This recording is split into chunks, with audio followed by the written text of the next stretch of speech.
Okay. Good evening, everyone. I'm calling this meeting of the Historic Districts Review Board to order. This is our 31st virtual meeting. Today we are September the 28th, 2021. Melissa, may we have a roll call, please? Chair Rios. Here. Vice Chair Katz. Here. Member Beachside. Here. Member Bienvenue. Here.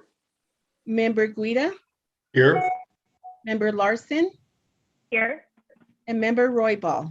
Excused. Thank you, Madam Chair. You have a quorum. Thank you very much. Are there any changes to the agenda, board members or staff? I didn't hear from anyone. Pardon? Yes. Carly? Yes, ma'am. We have one change, and it is for the 344 Camino Cerritos. It is being postponed in order to notice an exception. Okay, and is that the only change this evening? Yes. Thank you. Is there a motion to approve the agenda as just amended? That so moves. Larson seconds. Roll call vote, please. Member Beachside. Yes. Member Bienvenue. Yes. Member Guida. Yes. Vice Chair Katz. Yes. Member Larson. Yes. The motion has been approved. Thank you, Melissa. We have minutes of September the 14th, 2021. Any changes to any of these? To these minutes, I mean. No. Anybody? I have some changes, and Melissa, it's probably me, the way I express myself, but I just wanted to clarify a few things. On page 6, under questions for staff, the first sentence should read, just to make it a little clearer. Chair Rios confirmed with Mr. Schwab that the building attached to 638 East Palace has a different address and is not part of this application.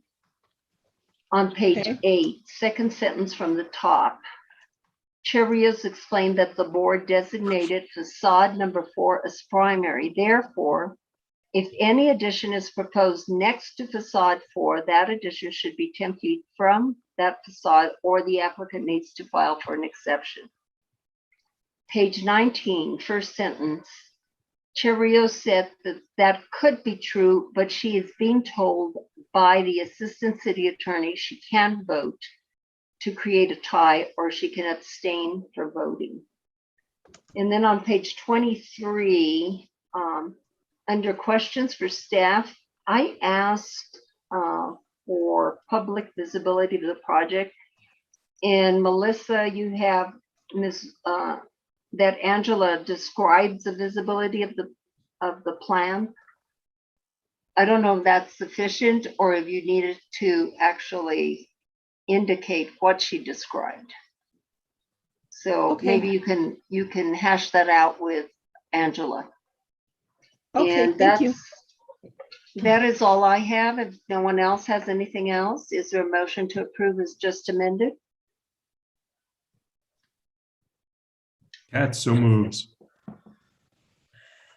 Is there a Second. second? Bienvenue seconds. Roll call vote, please. Member Beachside. I abstain. Member Bienvenue. Yes. Member Guida. Yes. Vice Chair Katz. Yes. Member Larson. Yes. The motion has been approved.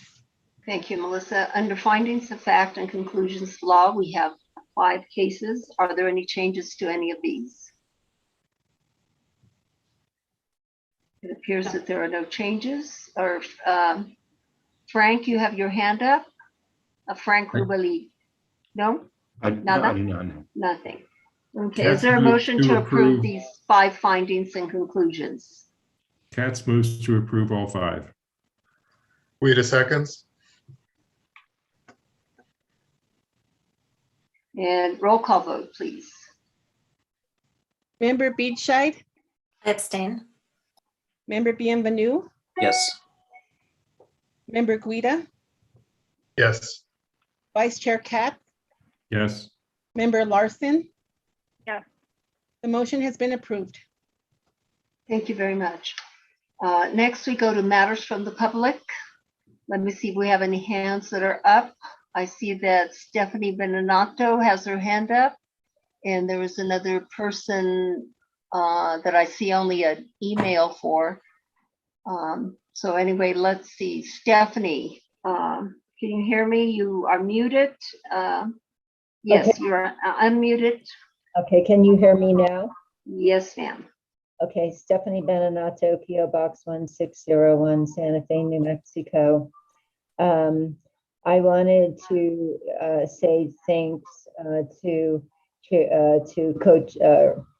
Vice Chair Katz for bringing up this part of Robert's Rules of Order about the chair being able to vote in a tie situation.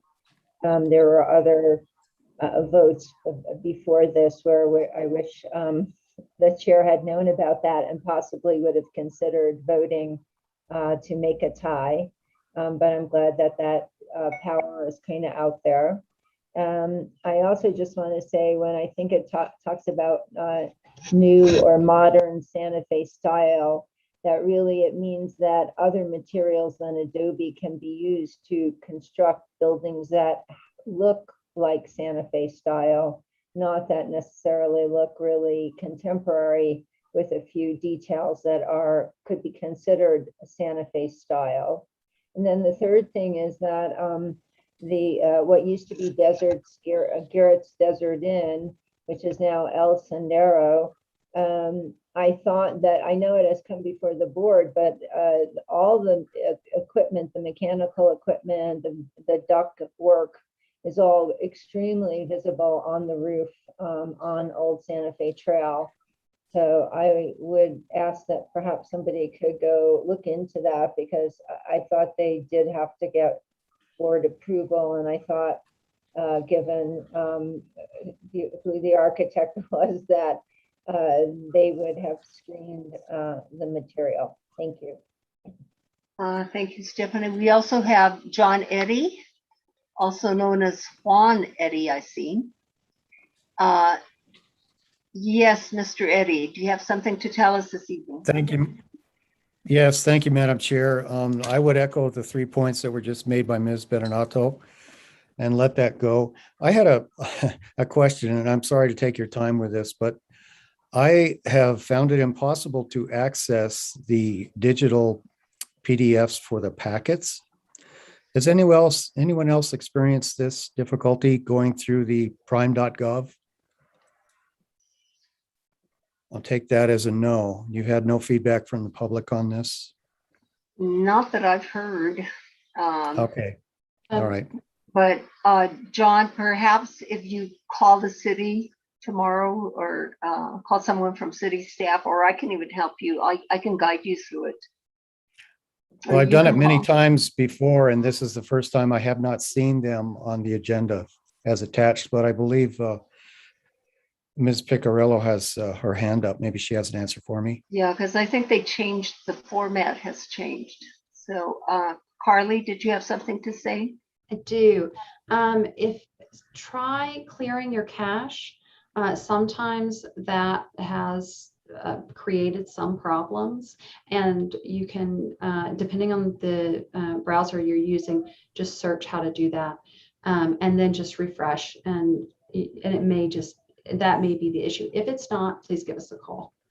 Okay, thank you very much. I'm sorry to take up your time with this. I'll keep working on it on this end. Thank you. No problem. Thank you very much. It appears that there is no one else from the public that wishes to comment at this time. So we will move on to staff communications. Staff, anything to communicate at this point? Carly? Yes, for the field trips, we have been caravanning.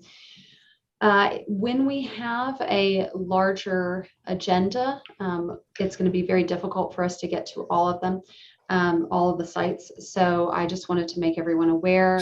I'm looking into different options. on how we might pick and choose if we have new builds, exceptions, sites with difficult topography, things you cannot see from a Google Street View. So I will keep you posted. Our agendas have been relatively light, very light right now, and we've been able to get to 6 sites within an hour and 45 minutes. So that's like what I find is reasonable. So, but we will continue. Thank you, Carly. And then even though we're caravanning, we're not, everyone is in their separate vehicle. It is extremely helpful for us to see all the projects in person. You get a much better perspective of the projects by seeing them in person. You can walk the property, you can look at them more clearly. So I'm glad that we're doing that.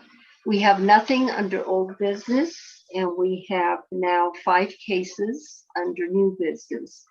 The first case that was under new business was 344 Camino Cerrito, and that is postponed to an upcoming meeting. We will move on to case 2021 004181, located at 118 and 120 West Berger. And this is Daniel's case. Daniel, will you give us your report, please? Chair Rios, it's Angela's Yes. case. Pardon? It's my case. What's your case? Yeah. Oh, So I had- I'll share my screen right now. Okay, we are showing, oh, that's exactly right. Sorry, Angela, it is definitely your case. No worries. Tell us about it. Okay, as soon as I can share my screen. All right, can everyone see my slides? Yes. Yes, okay.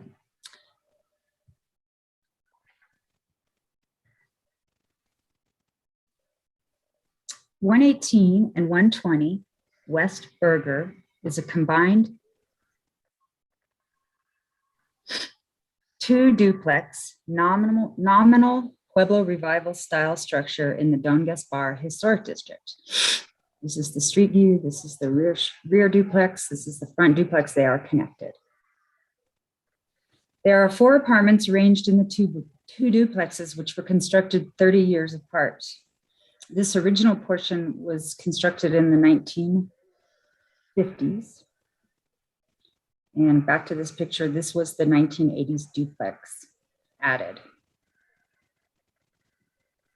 The joined buildings form roughly an L, with the older section situated at the rear, which is the south-facing lot.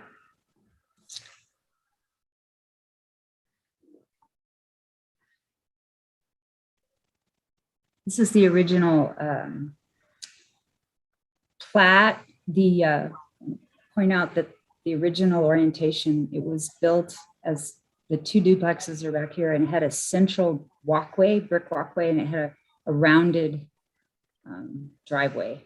There's symmetry. This is the floor. This is the footprint of the building, with the rear portion here and the 1980s portion here. This is the existing north elevation. The north facade of the original structure has a parapet roof and a centered portal with vigas and a zapato corbel at its center. The portal shows symmetry, reflecting its duplex design. Each unit has a combination of steel windows.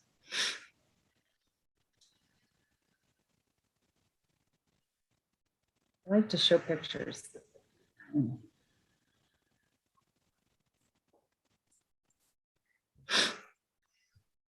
This is an example of the steel window I just referred to.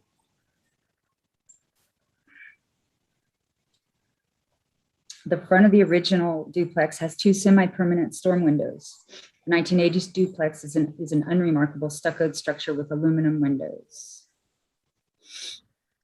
The 1980s duplex has an existing low stuccoed yard wall and gate that are not historic. and extends only along the western end of the property's front line. Although the original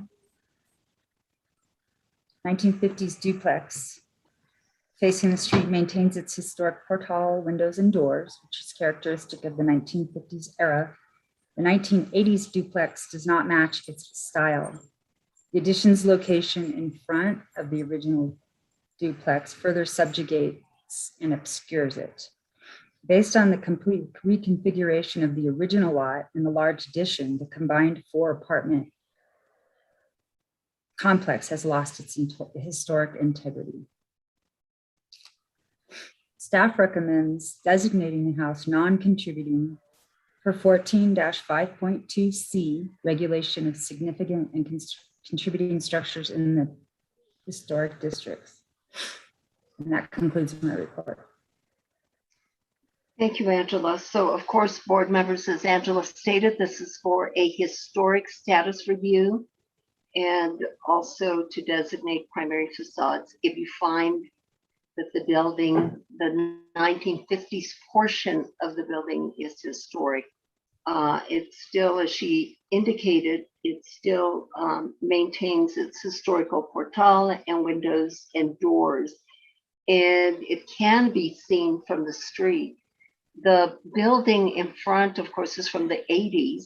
That is a non-historic building at this point. And it does, to a degree, obscure the historical building, but you can still see portions of the historic building. So I see that Member Katz has his hand up. Member Katz. Thank you, Madam Chair. I have a question. We recently did a status review on a property that was also had a common wall with another property. And we evaluated that portion of the property. I can't remember which one it was. Separately, and assigned its status and identified primary facades. And I'm wondering if what we have here is one building or two buildings that share a common wall. I did notice from the materials that that there's no way of getting from the new building to the old building, that it just abuts up to what was the front of the garage of the old building, which was just simply, there in the bottom left. And that's now evidently a storage room because there's a door to the back and that's it. And so I wondered if that impacts our ability to give it status. Whether are we looking just at the back building, or are we looking, or is it looked at as one structure? The only thing that's obscured on the back building is what was the entrance to the garage. The rest of it you can see from the street. Angela, your response? Sure. Thank you, Chair. Member Katz, yes, you are reviewing this structure as one building.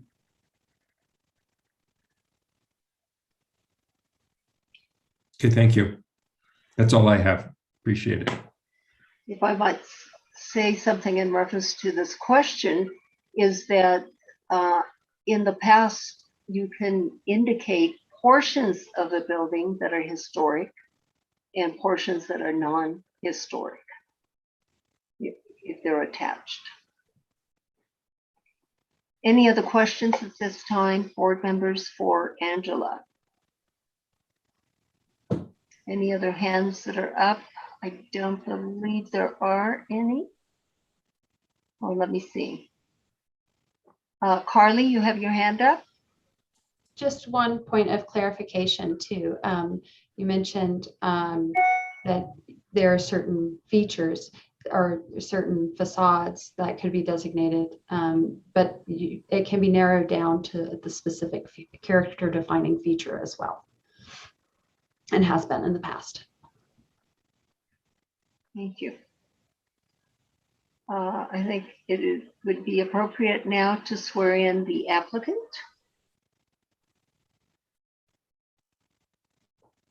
Okay, who is the applicant? Tom Lechner. Okay, is Mr. he Lechner, on? are you with us?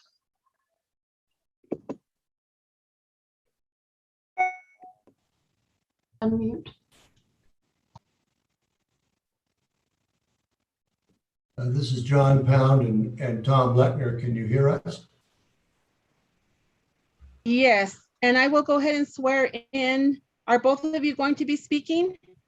Well, I don't know. Why don't you swear us both in? That way we get it covered. Yeah, good idea. Okay, thank you so much. So do you both swear under the penalty of perjury that the testimonies you're about to give are the truth, the whole truth, and nothing but the truth? I do. I do. Thank you. When you speak, please state your name and address for the record.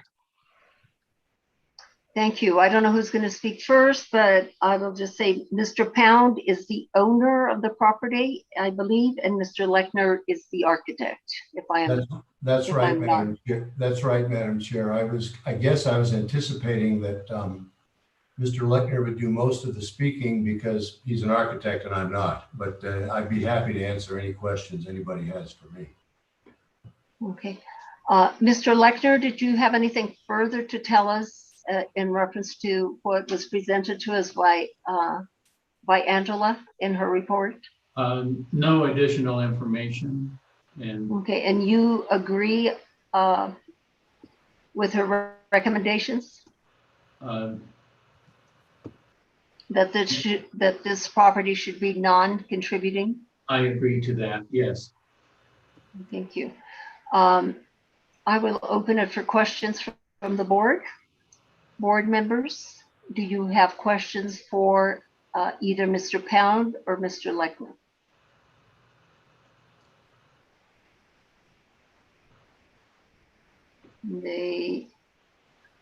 I don't see any hands that have gone up.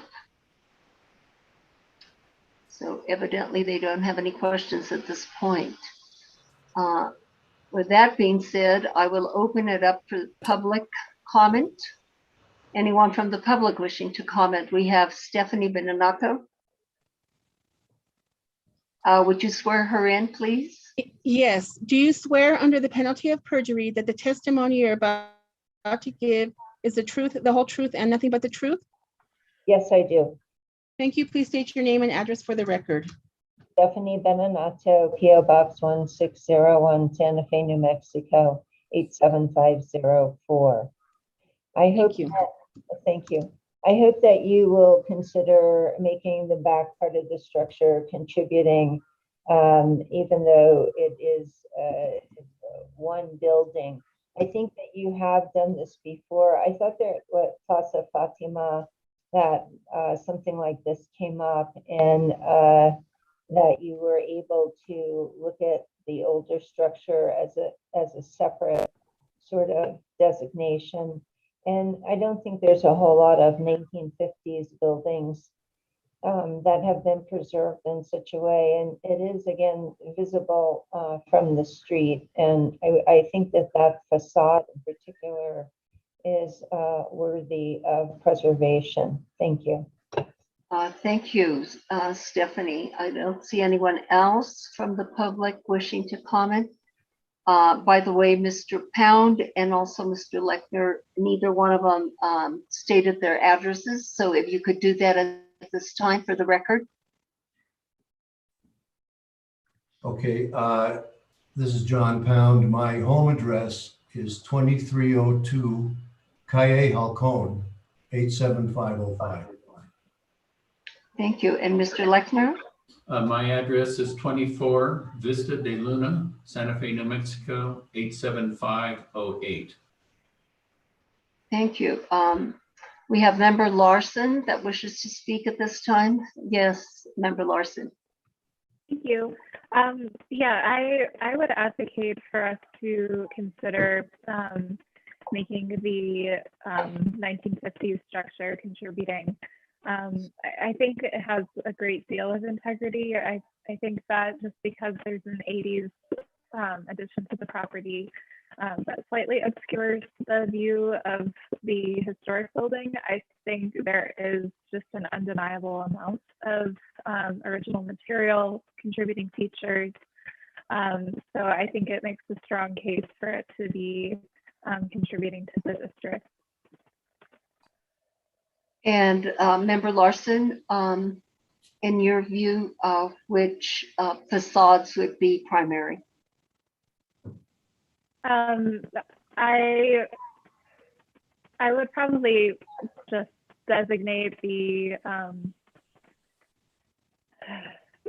I have to think about it a little bit more, but the street facing. The front facade, I believe that would be the west. Yeah, facade. yeah, I think it's either the west or north, so, yeah. I believe I'm correct in saying that that's west, facing west. Chair Rios, the front of the house faces north. Oh, it's facing north? Okay, Mhm. The thank street you is for the north. correction. Mhm. Any other members wishing to make a comment at this time? Or Member Beachside? Thank you, Madam Chair. While I agree with Member Larson's statements and the public statements about the original material being visible, I worry about parsing this out in terms of consistency with previous hearings where we've considered additions on the front of these long lots. I tend to agree with the Hickpy report, which says that the 80s addition obscures the original from the streetscape, and it altered the design, the setting, the massing, the relationship this house had with the street in terms of its placement on the lot. And so while I think it's a shame that this happened, and I do think if it had been contributing and this 1980s proposal had come before us, we wouldn't have approved it and retained the contributing status. So for those reasons, I think this should remain non-contributing. Thank you. Anyone else? If no one else has further comments, I will entertain a motion at this time. Member Larson. In case 2020-004181-HCRB 118 through 120 West Burger Street, I move to designate the 1950s addition on the north facade as contributing to the district for its amount of historical integrity and retention of materials. Thank you. Is there a second to this motion? Katz would second. Roll call vote, please. Member Beachside, No. Member Bienvenue, No. Member Guida, Yes. Vice Chair Katz, Yes. Member Larson, Yes. and Chair Rios. Because it's 3-2.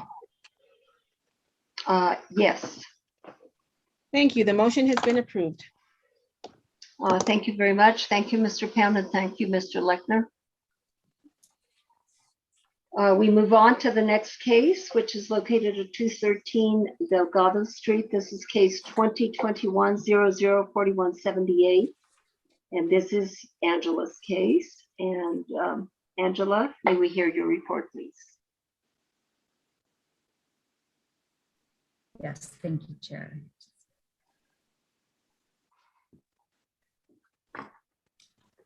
This is the city attorney. Can we go back to something I have? Member Beachside, no. Member Bienvenue, no. Member Guida, yes. Member Katz, yes. Member Larson, yes. Was there another no vote in there? No. Then she asked me to vote, even though I don't know if it's necessary for me to vote. It's 3-2. Okay. So the vote is now 4-2. In favor of the motion, yes. Okay, thank you. Chair Rios, Yes. I would like some clarity as to this new voting procedure. I actually would like it too. I didn't realize that I was going to be voting this evening. I certainly recognize that you are able to vote Right. in cases, and last time in a contentious case, you exercised your right to vote and sink a motion. But I think that as as a matter of process and convention with this board, I'd like to understand when you will be voting, or when the chair would be voting. Yeah, I would actually like some clarification on that myself. I don't know why Melissa actually asked me to vote on this particular case, since it was 3-2. I think I can answer this, and I think it Yes. is, if you were inclined to vote no, this would tie. All right. But since you were inclined to vote yes, you do not create a tie. So you could also abstain, since you don't care to change, if you don't care to have a material, have a material bearing. I think how to say this. If your vote would not materially change the outcome of the vote, you could abstain. And I suggest that, that you would not vote unless your vote is going to materially change the outcome, in which case, in this case, it would not. I know if, was that clear, or do you need me to? Yeah, it's okay. clear to me. It's just that this is not something that has been followed in the past. But let me see. Member Katz has something to say. Yeah, I think that it was totally correct for Melissa to defer to you and ask if you wanted to vote, but I think it probably should be clarified that you vote only to make a tie or to break a tie. And if you're not doing either one of those, if you're happy with the way it was and you don't want to make a tie, you would simply say you choose not to vote. Okay. Member Guida, did you have something further? I think I agree with all that, but is the operating assumption that you are typically abstaining from voting? Yeah, I think unless you say otherwise. Right. Yes. Although I think it is either proper. Make a tie or I break a tie. I mean, Melissa has been counting the votes, so it's proper for her to alert the chair to the fact that this is a situation where she has an option. Okay. Thank you. We'll move on to the case of 213 Delgado. May we hear staff's report, please? Okay, well, let me ask you though, Ms. Rios, do you care to render a yes vote, or do you care to abstain? I can abstain actually from that. So it still passes. Does anybody have an objection to that? That's appropriate. I think that's appropriate. Okay, thank you. Thank you.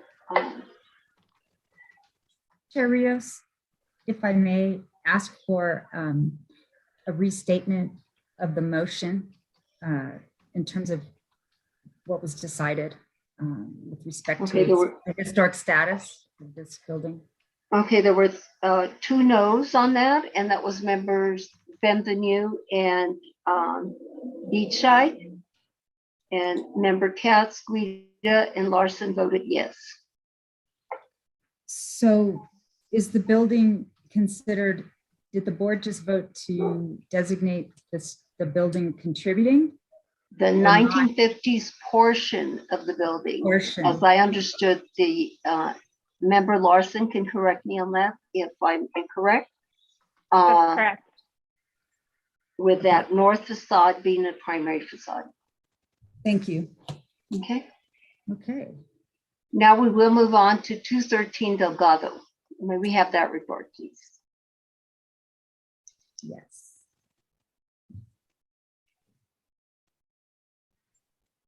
(213) Delgado is in the downtown and Eastside Historic District. It is a vacant lot where the red square is a rectangle. It's located near down by the river, dirt Alameda, as we call it. It's the end of a compound at the Delgado address of 213. There's several lots. The applicant proposes to construct a 2,530 square feet residence with a detached 280 square feet office. This is the entry from from Delgado Street, and the site is where I'm pointing to, where you can see story poles. So that's the building site back there. Just a few more pictures to orient you. It's next to, this house is to its north. The lot is on this side. And this is the vacant lot looking south, so coming in from over here. And these story poles are not for this particular project. That's another lot.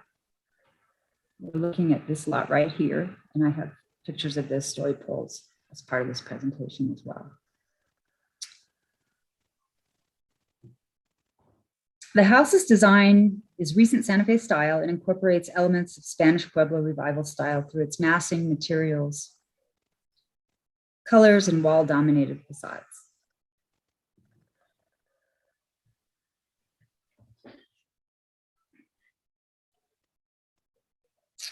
It will be constructed of adobe. A more detailed floor plan. The maximum allowable height is 13 feet 10 inches, and this house proposed is 13 feet 6 inches. There's several of the proposed, or all four proposed elevations, which I have broken out in the slideshow for ease of viewing. The building's predominantly finished in stucco, with some painted steel and wood detailing. That's the Delgado Street facing the west elevation. Doors and windows will be aluminum clad and have a dark brown powder coated finish.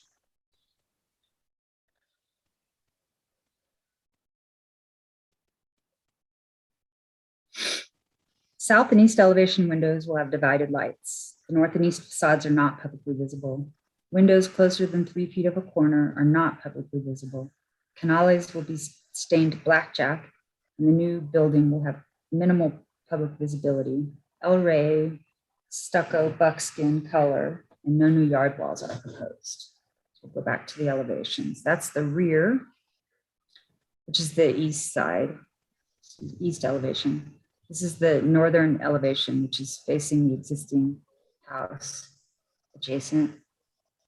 This is the south side, which is, I guess, the back of the house that faces, it's close proximity to the next property within minimum setbacks. And this is the street facing facade of the house. And staff recommends approval of the project and finds that it complies with section 14-5.2 capital D general design standards for all historic districts and 14-5.2 E capital E downtown and Eastside district standards. And with that, I conclude my report. Thank you, Angela. Angela, this proposed house is located towards the end of the property, to the back of the property. It's ways from the street, from Delgado. Can you indicate to us what portion of this house, if any, will be seen from Delgado? In other words, if you could describe the public visibility? Yes, Chair Rios, members of the board, I brought you back to the photograph. Entry to the site where there's someone walking into the driveway, and all the way at the end are a few story poles, and that is the public visibility. This where I'm encircling where the new structure is proposed. So that's its public visibility. none on the north, excuse me, none on the east elevation or the south elevation, and really not much of the west elevation. So So a portion can be seen, but not much. Correct. That's what you're indicating.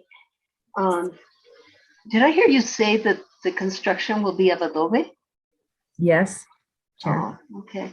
So would you say that this house that is being labeled as recent Santa Fe style will be in harmony and compatible with the surrounding homes on the property? Yes, Chair. And will some of the lights on some of the windows not have divided light? Or all of them are going to have divided light? The windows in the back, which is the east, excuse me, the back of the house, which is the south elevation, those are not divided lights. Where they are divided. Well, I think this is this is a window up here. And yeah, some of these are doors. I guess maybe they all are. But on the east elevation, these are windows and they're not divided light, but on the more publicly visible elevations, which is the north and the west, they're divided lights. And this is going to be made up, as you indicated, of adobe, but the corners, are they going to be softer, rounded, or would you say they're going to be sharper? Per the building material, they will be softer since they're I would think that they are. We can verify that with the applicant. And also the office, it's 280 square feet, and that is going to be attached or not attached? Not attached. Member Katz. Yes, if you could show the street facing facade, or maybe all the facades. Yeah, any of them are good. The rear, okay. My question is, what's on the roof there? That looks like, appreciate the question, Member Katz. This is it's like a clerestory window, and the applicant can speak to its specific design. It's not rooftop equipment. It's a change in the roof height, a modulation there that pops up. Okay. But it doesn't show at all on the north elevation. Well, it disappears. There's your rear. That's the east elevation, and then the Angela, I yeah, believe asking about the tree. You're asking about the tree? I believe he's asking about the tree, the rendering of the tree back there. Is that what that is? We can definitely clarify with the applicant. Okay, oh, this portion of it? Yeah. The whole thing, yeah. Yeah, it's not anything That's funky. the applicant, I'm sorry. I recognize that it does look unusual. I think the applicant can speak to these drawings more clearly. Sometimes they don't come out as much as they would, appear if they were hand drawn. Okay. Carly, did you have anything further? Okay, her hand is no longer up. Any other board members, questions or comments for Angela at this time? If not, let's swear in the applicant, and I believe that is Trey Jordan. Okay. Do you swear under the penalty of perjury that the testimony you're about to give is the truth, the whole truth, and nothing but the truth? Yes, I do. Thank you. Please state your name and address for the record. Trey Jordan, 227 East Palace Avenue, Suite W, Santa Fe, 87501. And the thing in the model is just a tree. Entirely. Thank you, Trey. Okay, hi Trey. What else do you have to tell us about the project? Really nothing. I mean, it's very tucked back. I think has very little impact, meets all the stuff. So I'll just stand for questions or sit for questions, but I am wearing pants. Oh, thanks for letting us know that. I think you should add that to the swearing in thing. Like, do you, the truth, the whole truth, nothing but the truth, and are you wearing pants? Okay, Should be part of only the you, new Troy. thing. We have missed you, but I don't know if there's that much. I'm teasing. Just kidding.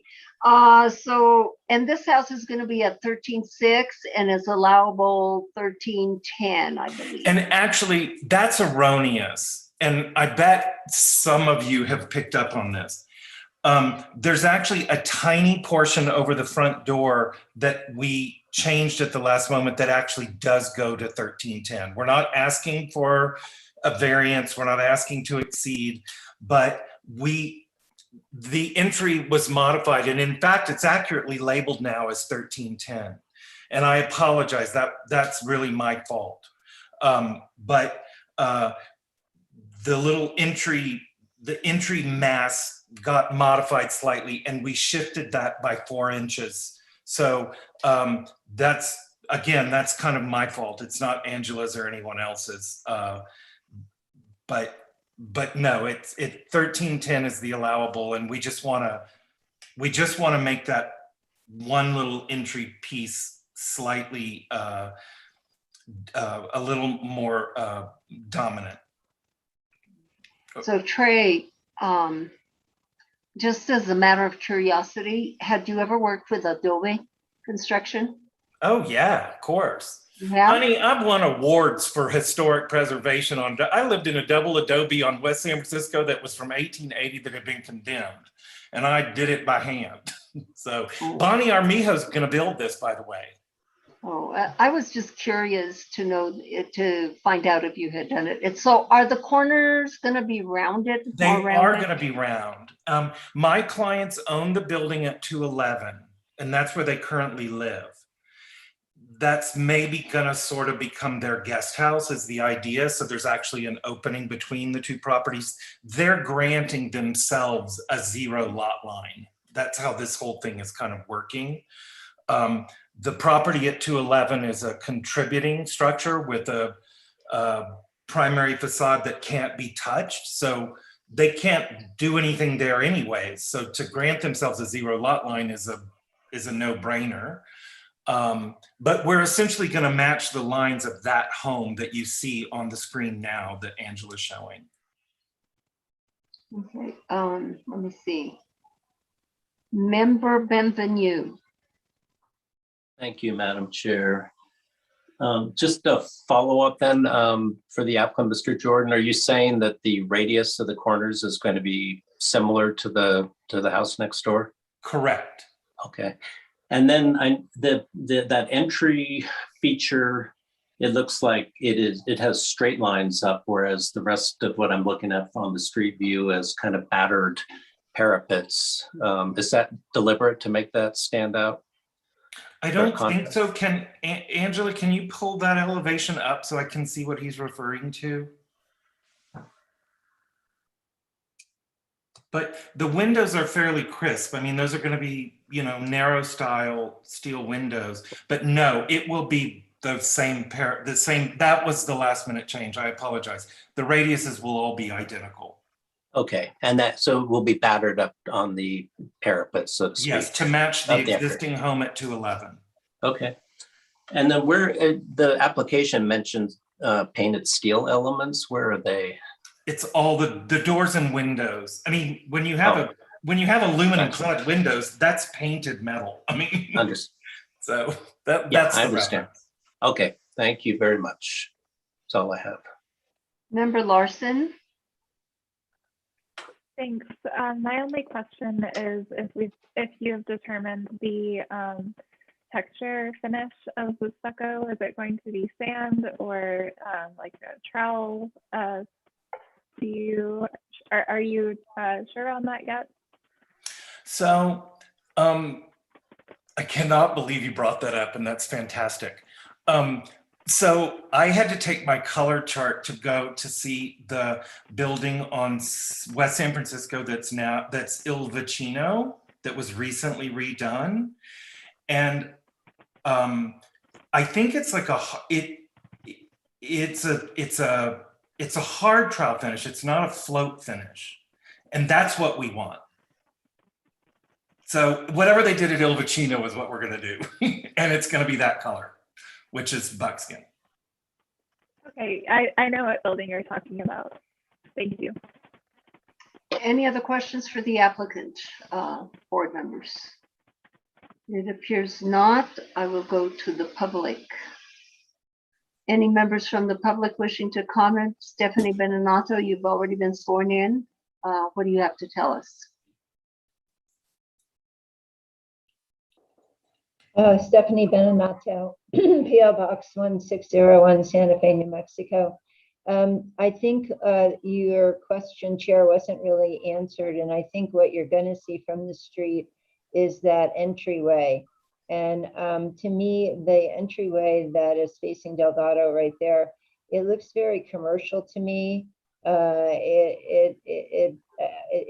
It's not really a portal. It's more, again, it looks like a commercial entry into some office, or retail building. And I find that the rest of that facade to be pretty stark. So, and really, I do find a lot of the facades to be pretty stark with very little nod to Santa Fe style. It is Adobe, and yes, that's great, wonderful. But I don't see the design elements there, particularly other than rounded corners. Thank you. Thank you. Did you wish to respond, Mr. Jordan, to Ms. Beninato's comments?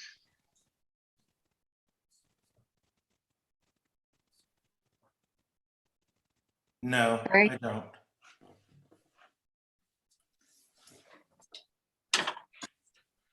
Trey, did you hear me? Yes, can you hear me? Yes. Yeah, no, I have no response. Um, I'm happy to stand for questions with the board. John Eddy, you have been sworn in. What are your comments? Thank you, Madam Chair. I'm not sure. I don't believe have he been has sworn been. in? Oh, No, John, no, you no. haven't been not been sworn sworn in. You No, need to get my sworn name in. is Sorry John. about that.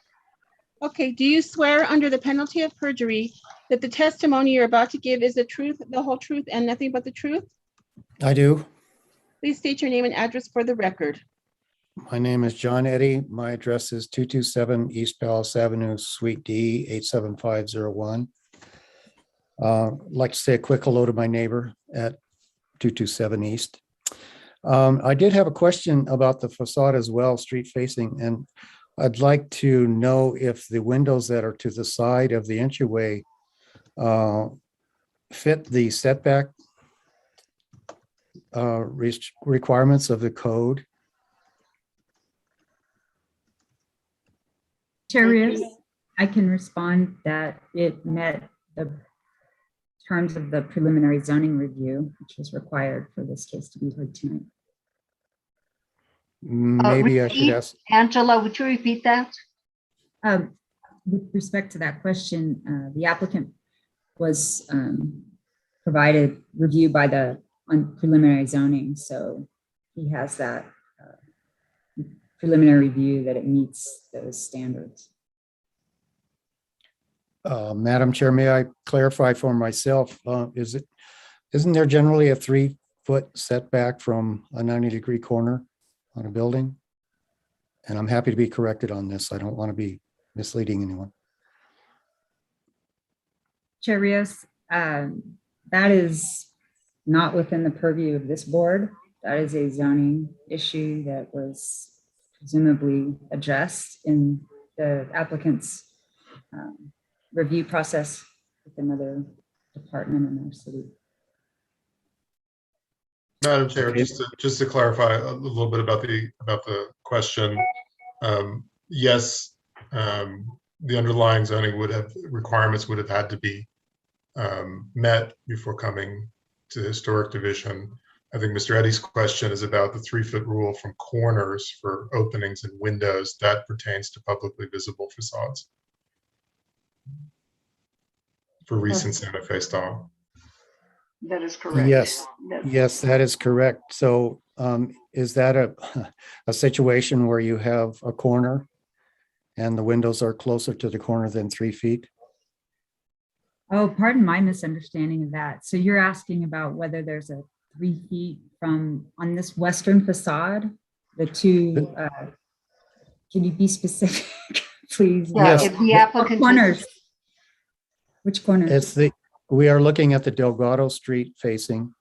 Okay, this one that's up on the screen. Yes, and there are 2 windows to the sides of the opening that was just brought up in the previous person who spoke. You see these windows? Am I right? Is On it these? Yes, yes, Okay. yes. Does code describe that those windows need to be 3 feet away from those corners? Those are inside corners. This is not one complete facade. That's Madam right. Chair, the rule applies to the edge of the overall facade, not, as Angela's pointing out, internal corners or internal massing. So are you saying that this doesn't apply because it's not Not on at the same plane? it's not at the edge of the facade. It's internal to the facade. So you're saying the same thing I am, Anthony? Yes, yes. Yeah. So this is a separate facade. This is, like maybe in plan view. And, I would invite Trey to explain that. It's almost like that's, isn't it, Trey? Excuse me, did you have anything further, Mr. Eddy? I believe I understand what's being said, and the distinction is that those windows are on inner corners of the building and not close to outer corners of the building. Yes, And that I believe clarifies it. that is what was explained. That clarifies it. Thank you very much. The only other question I had was, are those windows divided light or simulated divided light? And should the drawing show them accurately? I don't see divided lights on those windows. They are undivided light, and I'll let Trey speak to the exact dimensions of that, with the understanding that those are not publicly visible from the street. Okay, Thank you, Madam Trey, Chair. it's back to you. John, did you have something further? Can you hear me? Trey, we can hear you. Yes, okay, great. Those 2 windows meet the 30-inch diagonal rule, so that's not an issue. The other thing I want to point out, John, just for future, thinking about submittals like this, the intention of the 3-foot corner rule is about making buildings look earthen and thick-walled. Therefore, it applies to outer corners, not interior corners. So just to say, this does meet not only the letter of the law, but the intent of the law, which is to make buildings look heavy and earthen. I don't think there's anything modern looking about the location size of those windows. Sorry to sound offensive. Okay, thank you for re-clarifying that. And Trey, the entry, is this, okay, I'm gonna guess that's, since this is the entry there on Delgado Street, the west facade. Yes. Are those 2 doors? Yes, 2 doors with 2 side lights. And the idea, and there's a door on the other side. It's actually a reference to a zaguan that's been glassed in. Okay. Let me see if any other board members have anything further to comment on, since I believe there was nothing more from the public. Board members, if you have nothing further to comment on, Yes, we have a couple of members. I don't know if they want to make a motion or if they want to comment. Member Katz I was going to make a motion, so if Anthony wants to comment, he should. or Member Guida, did you have something? I was also going to move, but if Frank wants to make a motion, please go ahead. Okay, Member Katz. Yes, it's a pleasure to have you back, Trey. In case number 2021-004, 178 HBRB at 213 Delgado Street. I would move to approve the application as submitted. Guido would second. Roll call vote, please. Member Beachside, Yes. Member Bienvenue, Yes. Member Guida, Yes. Vice Chair Katz, Yes. Member Larson. Yes. The motion has been approved. Thank you very much. And thank you, Mr. Jordan. We'll move on to the next case, which is located at 641 number 1 West San Francisco. This is case 2021-004175. And may we hear your report, Angela? Yes. Thank you, Chair. The applicant is Ken Diamond, by the way. Ken Diamond.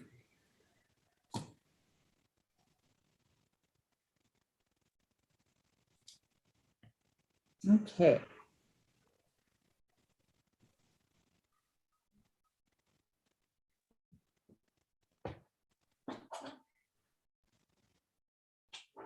Six.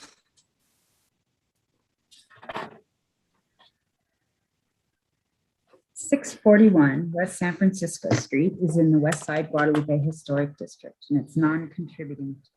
It's a 3,500 square foot building built in a vernacular Spanish Global Revival style. It has a shed roof. It's just showing, this is the front door. This is the house's shed roof, and territorial pediments painted white. Its shed roof slopes east to west, and its windows are double 3/4 divided light, painted white, territorial. The applicant proposes to add a 180 square foot freestanding portal at its entry on the west elevation. So the entry courtyard is through here, front porch is here. The front door. This is the west elevation, and the portal is proposed for right here, freestanding. The site plan. Catch up with myself here. This is the proposal for this portal. The portal's shed roof will match the existing house's pitch, which is 2 feet, height change over 12 inches span. The proposed portal has posts and beam construction and will be painted to match the white trim of the house. It will have 4 vertical posts, and roof decking will be tongue and groove. The portal roof and gutters will be galvanized steel, dulled to match the surrounding homes. The portal's height is 11 feet, which is lower than the house's highest point at 13 feet. So this is the main house, existing house, shed roof. This is not, the portal is this proposed, and it is not attached to the existing structure. And so through a gutter system, the drainage from the house and a French drain feature is where the water will go. So staff recommends approval of the proposal as it complies with the general design standards for all H districts, 14-5.2, capital D, and the design standards of the Westside Guadalupe Historic District per section 14-5.2, capital I. That concludes my report. Thank you, Angela. Just to emphasize, you did say this is freestanding, so that means it is not going to be attached to the house. That is correct. Any other questions or comments, members of the board? It appears none at this time. If we can swear in the applicant, please. Yes, Do you swear under the penalty of perjury that the testimony you're about to give is the truth, the whole truth, and nothing but the truth? I do. Thank you. Please state your name and address for the record. Kenneth W. Diamond, 641 West San Francisco Street, number 1, you. 87501. Okay, thanks. Good evening, Mr. Diamond. Do you have anything further to add to staff's report? No, just, I mean, it speaks for itself. It's 4 posts and a roof. We're looking for some shade because and we're trying to keep it as much in keeping with the house, with the pitch of the roof and everything like that. So that the reason I had to have the elevation over the front door was to maintain the same pitch as the roof. I would have ended, if I tied in right at that roof at the door, I would have been at 6 feet at the wall end of it, which it'd be unusable. It'd be under. So in order to maintain the 8 feet on the far west side, I needed to bring it up above the existing roof line 1 foot. Would you tell us again what the roofing material is and the color of it? Yes, it'll all be number 1 spruce or fir, painted white to match the trim of the house and the overhang. The roof will be a dulled galvanized steel that will match the existing gutter system, plus all the surrounding houses have that same northern New Mexico galvanized roof. So it will match that. The gutter system will come across the front and drop down into a bed, a flower bed that I have with a French drain to take any of the water that comes off of it. Thank you, Mr. Diamond. Let me see if board members have any questions for you. Any questions for Mr. Diamond, board members, or comments? No. I will open it. Let's see if anyone from the public wants to comment. And it appears that no one from the public wishes to comment, so I will entertain a motion. Member Larson. In case 2021-004175 HDRB 641 number 1 West San Francisco Street. I move to approve the application per staff's recommendation. Guida seconds. Roll call vote, please. Member Beachside? Yes. Member Bienvenue? Yes. Member Guida? Yes. Vice Chair Katz? Yes. Member Larson? Yes. The motion has been approved. Thank you, Melissa, and thank you, Mr. Diamond. We move on to the next case on the agenda, which is located at 642 Camino de la Luz. This is case 2021-004177, also Angela's case. Angela, give us your report, please. Thank you, Chair. Give me a moment here.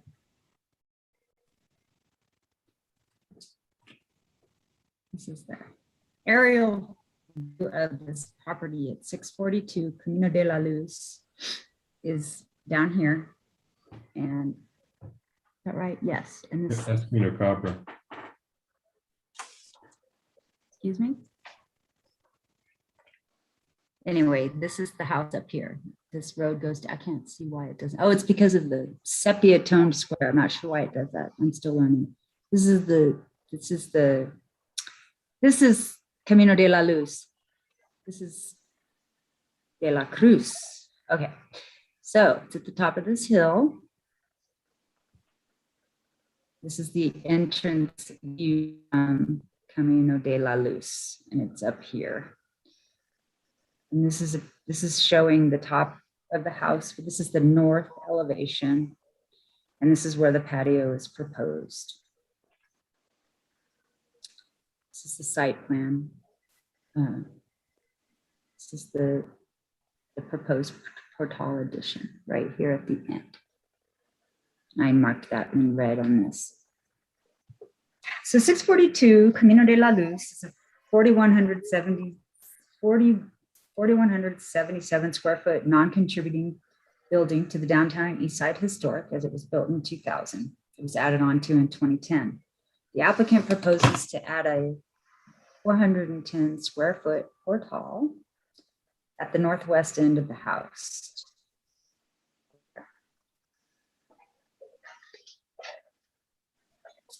An exterior fireplace is also proposed for the patio. Portal column structure and fireplace are masonry construction. The structure will be wood beams, vigas, and deck with a tan granule modified cap sheet. The proposed roof height is 9 feet 6 inches to 10 feet, which is lower than the house's roof line. New masonry elements will be stuccoed El Rey cementatious adobe. The wood elements will be sealed in a natural finish. Exposed roof material will be a bronze tone. No other changes are proposed at this time. Staff recommends approval of this proposal as it complies with the general design standards for all H districts and the design standards for the downtown and East Side Historic District. That concludes my report. Thank you, Angela. We were out there today, as everybody knows on the board, that it was difficult to even see the home. So I would say from a public way, would you indicate, Angela, that perhaps or maybe I should just ask you outright, from a public way, is this portal going to be able to be seen? This will not be publicly seen. Thank you. Any other questions from board members at this time? It appears not. We will swear in the applicant, and it is Vic Johnson. Yes. Okay. Do you swear under the penalty of perjury that the testimony you're about to give is the truth, the whole truth, and nothing but the truth? Yes. Thank you. Please state your name and address for the record. Victor Johnson, P.O. Box 1866, Santa Fe, 87504. Thank you. Thank you. Vic, we haven't seen you here for quite a while. Well, welcome back. Do you have anything further to tell us about this project? No, I think I'll see if any of the board members have questions. Okay, let's see. If I can move to my panel, any board members want to ask a question or make a comment? It appears not. I will see if anyone from the public wishes to comment. And it appears that no one from the public is wanting to make a comment. So I will take it back to the board members and entertain a motion. Member Guida. Madam Chair, I'd like to make a motion in case 2021 004177642 Camino de la Luz, move that the board approve the project per staff's recommendation as submitted. Beachhead second. Roll call vote, please. Member Beachside? Yes. Member Bienvenue? Yes. Member Guida? Yes. Vice Chair Katz? Yes. Member Larson? Yes. The motion has been approved. Thank you, Melissa, and thank you, Mr. Johnson. We move on to the last case on the agenda, which is located at 119 Kearney. And this is case 2021-04179. And this is also Angela's case. So Angela, you have the floor. I'd like to hear from you one more time. The subject property is 119 Kearney Road. I want to make that clear, correct that, it's Kearney Road. Kearney Road, okay, thank you. Correct. This is a green, barely can tell, rectangle with the site. This is Bishop's Lodge Road up here. Kearney Road goes like this. This is down here, Paseo, Scottish Rite Cathedral. This This is in the downtown and Eastside Historic District. The line for the historic district is just behind this property.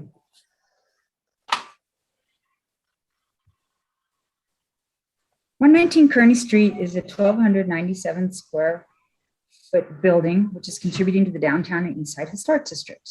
It's built in the Spanish Pueblo Revival style, built in the 50s and added on to sometime in the 1970s and 1980s.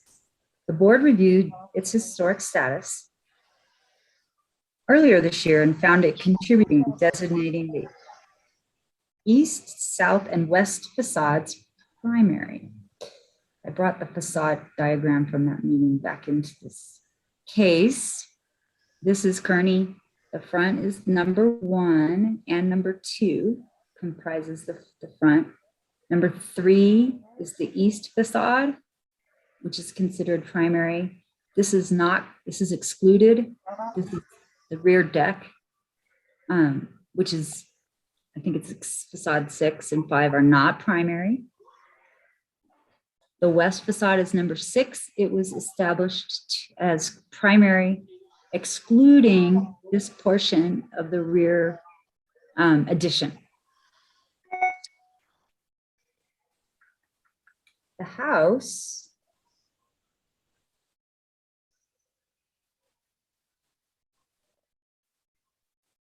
go back to that. This is another plat. This is the site, the showing the length of the lot. This is the street out here.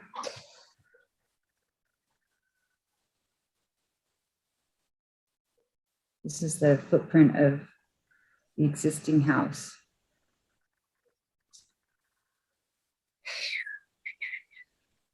The house is a 2-story with a historic footprint of 879 square feet. It's this portion here. Thanks.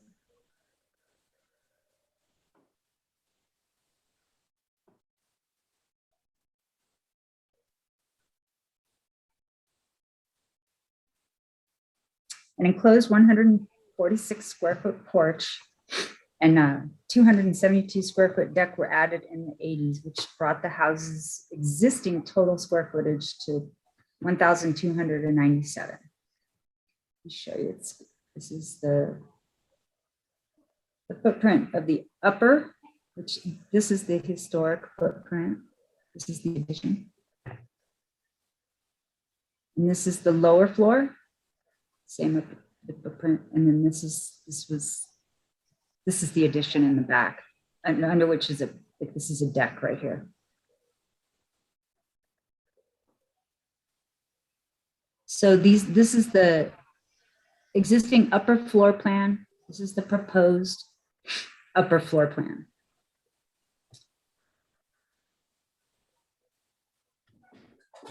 Also about the house is that it has a low yard wall, which is characteristic of yard walls and fences in this streetscape. And it was included in the contributing designation in the previous case. So the applicant proposes to add 1,296 square feet onto the north facade.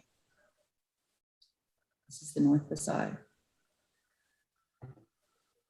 This will increase the footprint from 1,297 square feet, which includes both the historic footprint and the 1980s addition, to a total of 2,593 square feet. Its height will not exceed the original house. The addition, this is the proposed lower floor plan. Excuse me. Existing south elevation, proposed south elevation. I'm going to show you the 3D model image because this is probably the most clarifying way to see the proposal. So this is the existing house. What you see here and on back is proposed. This is the south-facing elevation. The upper floor addition includes a deck and a coyote fence guard rail.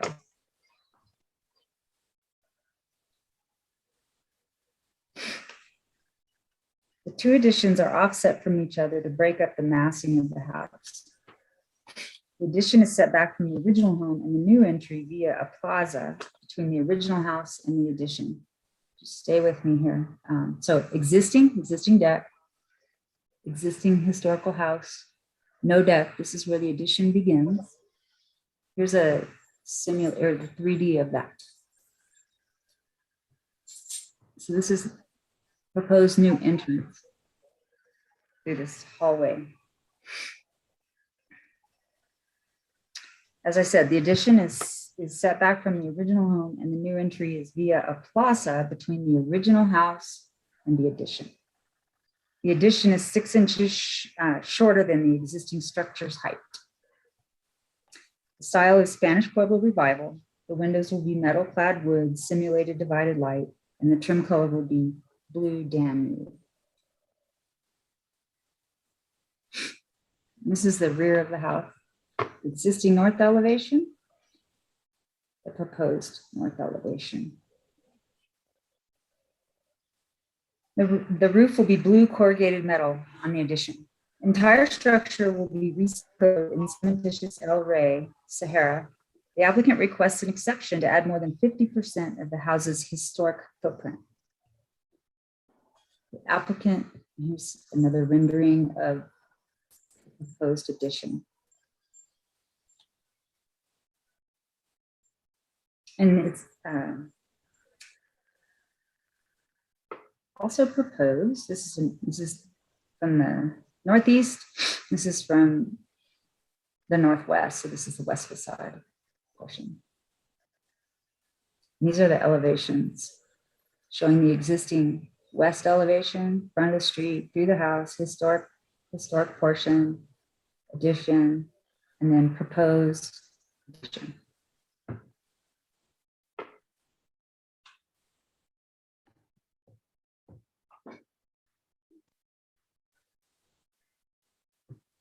And here's the proposed west elevation 3D rendering.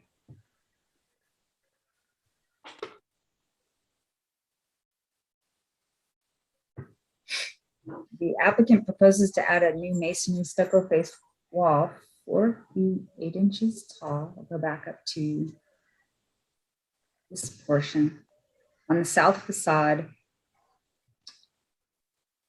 and an 8 feet by 8 feet, 8 feet, wait a second.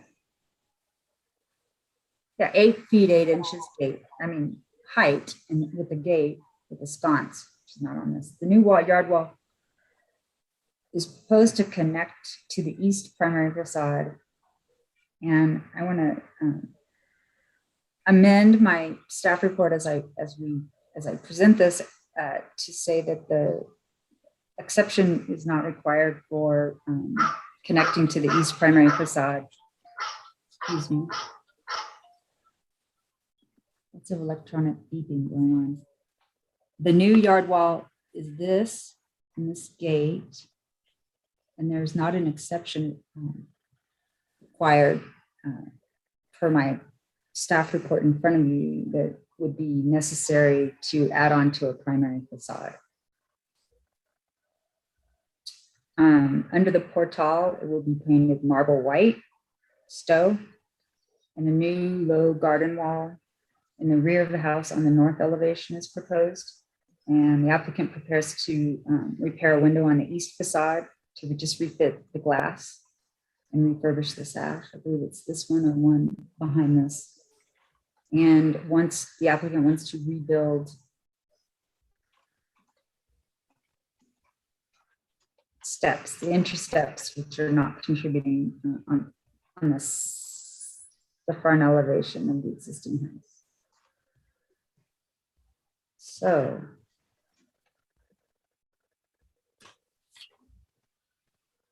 staff does not find that the exception criteria have been met, but the board may find they are met upon further testimony from the applicant. Otherwise, staff recommends approval of the application as it complies with 14-5.2D, capital D, general design standards for all age districts and the downtown and Eastside historic district standards. Thank you, Angela. Angela, would you describe in detail the topography of this project and start with what is now the entrance to the house with that elevation? Yes. Here we are at the front of the house, historic house. This is the driveway to its east, and it slopes down to the rear quite a bit into the back lot, and that's the area of the new addition. We'll go to the back lot, and you can see that slope in this area. Yeah, so it slopes down quite a bit. I just wanted that point to be made. And also, right now, is it only 879 square feet of heated space? The 807 feet, let me get to the footprint. Is that correct? Because then the portal is 146 square feet, and then you have the deck, which is 272, but the heated space is only 879, correct? The historic footprint is this 879 square feet, and this is the proposed. Let me go back to the. Let me see what other questions the Oh, other okay. members have. Member Benvenue? Yes. Thank you, Madam Chair. Just a question on that 50% limitation on the footprint. The code speaks of 50% of the existing footprint, but I understand that you've interpreted that to mean the historic footprint as opposed to the current footprint. Is that correct? That is correct. And what's the thinking there? The thinking there is it different. So in the historic districts, historic buildings have original footprints.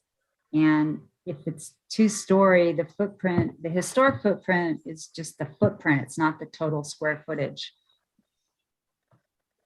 A building with an addition. So say you add on to that, like in this case, the addition, that portion is not considered the original footprint. That's how we distinguish old from new in historic.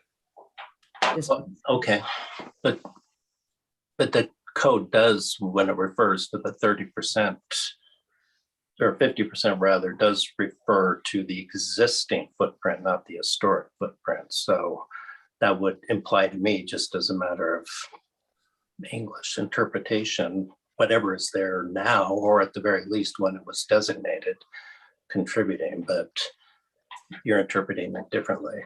We interpreted in the historic districts the original footprint, and the thinking behind that is, such as in this case, houses have been added on to with non-historic footprints, and if they're 50% more than the existing footprint, then it becomes larger than the original footprint and can be, like a tail wagging the dog. In essence, it keeps the historic scale of the structure. Okay. So that's how his footprint is interpreted in the historic districts. Angela? Madam Chair. Okay. So just a follow-up question then, what under that interpretation, or even under an interpretation of existing as mean current, what would be permitted here? What could the addition be? Mr. Bienvenue and Madam Chair, if I could add, we had a discussion about this from a legal perspective. Yes, Attorney Rubini. Thank you. In interpreting the code to carry out a specific objective of maintaining the historic ambiance of these districts, to interpret the code to allow, let's say, for example, endless 49% footprint expansions without requesting an exception. So if somebody added 49%, didn't have to get an exception, then taking that square footage, the original square footage plus the added 49%, and doing another 49% addition without requesting an exception and getting an approval, feasibly they could carry that on and have a monstrosity of a house without ever obtaining an exception from the board, which would defeat the purpose of the code. So, our belief is at the city attorney's office that the interpretation of the code to mean the historic footprint of the house is a correct interpretation. Okay. Yeah, I agree with that rationale, and thought the same thing, that if you could just keep adding on another version that could another interpretation that could accomplish that, that would be to refer to existing as meaning at the time it was designated as contributing or significant, as opposed to what we're calling the historic footprint. Because that's, at that moment, there was a decision made that that entire building was significant in the form it was with the footprint it had at that moment, which may have not been the same as the original historic footprint. At any rate, that's our interpretation. So what would be permitted under that interpretation in this case? How large of an addition?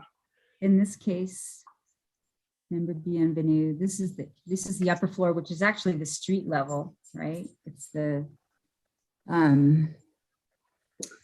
this is the south elevation. So this is the original historic footprint. And it's not dimensioned here, but it's 879 square feet. And then they had this non-historic addition. But when you take 879 square feet, you have that, and that would be your 50%. So it's a significant increase over 50% of the original footprint. Well, I understand it is, but I'm just asking how much could they add on without requesting an exception? 50% of 879? Correct. Okay. Okay, thank you. All right, and then final question is, I'm not clear, is there no connection between the addition and the original historic house? Are they completely separate, is this a duplex? If I interpret your question correctly, the house does add on to, connects to the existing building. Internally, though? In other words, is this one house when we're done, or are these two different homes with two kitchens, multiple baths, etc., 2 dining rooms, 2 living rooms? I just don't know. I just don't know what's in the original house. Yeah, I think the applicant needs to speak to that, but to my knowledge, it's not a unit. We have separate entrances, but that's what the applicant can speak to. Okay, thank you. You're welcome. Member Beachside. Thank you. I just wanted to clarify what we're considering for exceptions in this proposal, Angela. Thank you. So as I understand it, the west, the east, and the south are primary facades. Is that correct? Correct. Okay, so the south is the front facade that we're looking at now. And did you say in your report that they no longer plan to connect that short yard wall to the new gated entrance? I know that to the existing house. To clarify, member Beachside, they cannot connect this without an exception. Right. And So they can bring it very close. And so this doesn't represent a separation. Okay, so it's not connected there. Okay. Yeah. It's in the proposal, it's not supposed to be connected. Okay, thank you. And then on the east facade, which turns the corner there, is the grade being changed so that the lower window that is currently visible on the east facade is closed up and sort of buried? You are talking about, let's see, this window. I don't know if we'll be able to see it in these pictures. But, so what you're referring to, there's a second floor below there. There's a window right there. Yes. And the proposal is to create a planter, and that will be a light well from above. So it's not being. Okay, thank you. And then on the west facade, over. that is also primary, and it appears that the addition connects right to the end of that in the same plane. Is that not considered an addition to a primary facade? Not that portion of the existing facade is primary. I'm sorry. That makes sense. Where the primary facade designation on facade 6 excludes this portion of the existing second story. Okay, and is that 10 feet? Or how do we consider the addition that connects to that in terms of the primary facade impact? Let me pull up this. This is the lower. I'm going to go through some more of the graphics here to. Okay, this is the east. And this is what you're talking, this addition here. Well, the addition is behind here where it connects to the existing house. Right, the west facade on the other side. Keep like that side.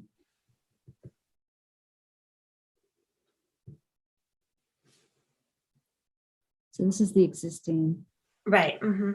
And the proposed starts. See, this is like a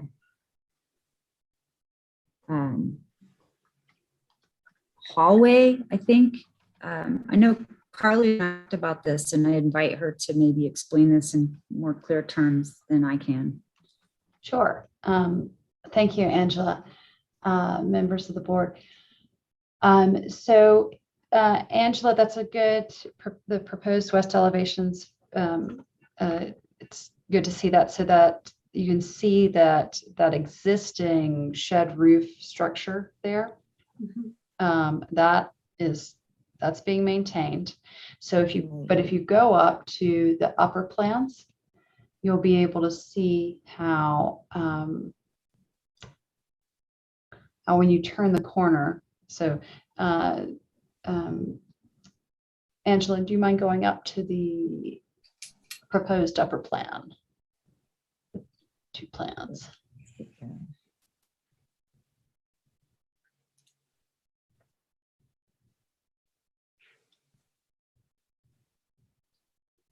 Okay, this is the existing north. Oh, that's the elevation. So keep going up. Elevation. Okay. Yeah.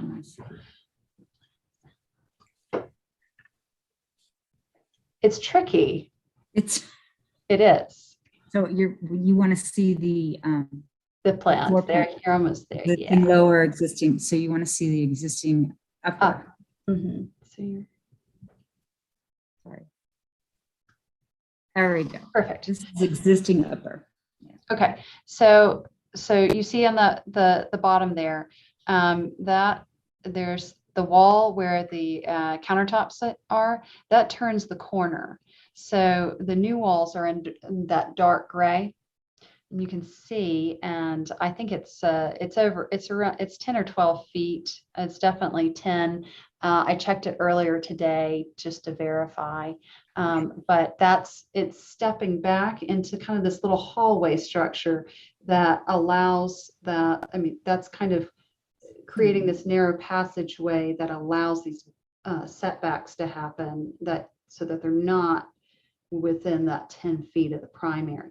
Granted, that little area where you see the countertops on the interior isn't a part of the primary. Got it. Okay, thank you for that clarification. Sorry for the confusion. And then could you just tell me where the blue roof appears? I think so. It's just a portion. I had noticed that I said that. It's not the whole addition. It's a portion of the addition. I'm going to let Craig tell you where that is. Sure. Okay, thank you. That's the drive now. Yep. In my opinion. Is that all you have, Member Beachside? That is, thank you. Member Katz. Unmute, please. Member Katz. Yes, thank you. I think my concern is shown in this the lower plan, the west facade of the original is primary. And on the lower, you see there's a hallway upstairs, but on the lower you have an entryway, and that is built within 10 feet of the primary facade.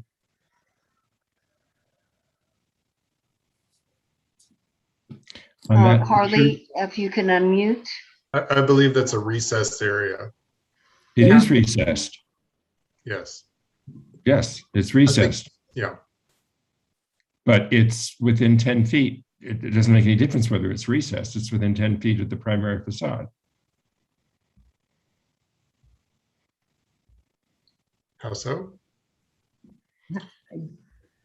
The west facade is primary. This here is the west. Yeah. So And down if you here go to is the the west. northwest corner, which is right there, and that's it's less than 10 feet, I think. That's the wall I'm referring to. I don't know whether it is or not. It's completely invisible, but I think that's where the concern of being within 10 feet of the primary facade is. Thank you. Do you have the answer to that, Angela, or do we need to ask the applicant? I would say that it's not less than 10 feet when we reviewed it, but please ask the applicant. Absolutely. It's great. If it's more than, no problem. Angela, what response or responses were you not in agreement with in reference to the 50% rule? Chair Rios, there are 3 criteria, and it's the second criteria, which states that the exception request is required to prevent a hardship to the applicant and or an injury to public welfare. So it's a very high standard, and the staff believes that there are, while agrees with the applicant that there are unique, I won't say constraints, but conditions to the site to develop. Staff doesn't believe that those form a hardship for the applicant because other design alternatives could achieve what the applicant is seeking. So mainly it's the reason that the hardship is that I don't believe was met is that it doesn't prevent a hardship to the applicant. Okay, what was the applicant's response in reference to the hardship? That the lot, that its size and slope and its nature is small, narrow, and sloped, and that it makes it a more challenging site to develop under the ordinance. This is what the applicant says. And so the owner or applicant's arguing that it's in order to have reasonable use of this, an exception is required because that's their hardship. Thank you, Angela. Okay, let's get the applicant sworn in. I don't see any other questions from the board. Okay, do you swear under the penalty of perjury that the testimony you're about to give is the truth, the whole truth, and nothing but the truth?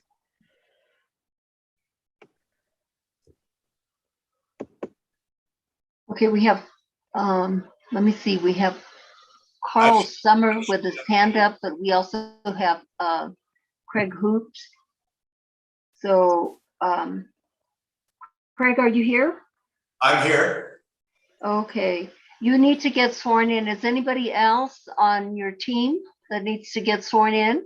Yes, we have, I'm going to explain the house, which I understand is very complex and hard to grasp. Okay, let's get you sworn in, Craig. Okay, do you swear under the penalty of perjury that the testimony you're about to give is the truth, the whole truth, and nothing but the truth? I do. Please state your name and address for the record. Craig Hoops, 333 Montezuma Avenue, Santa Fe 87501. Thank you. Mr. Hoops, what do you have to tell us?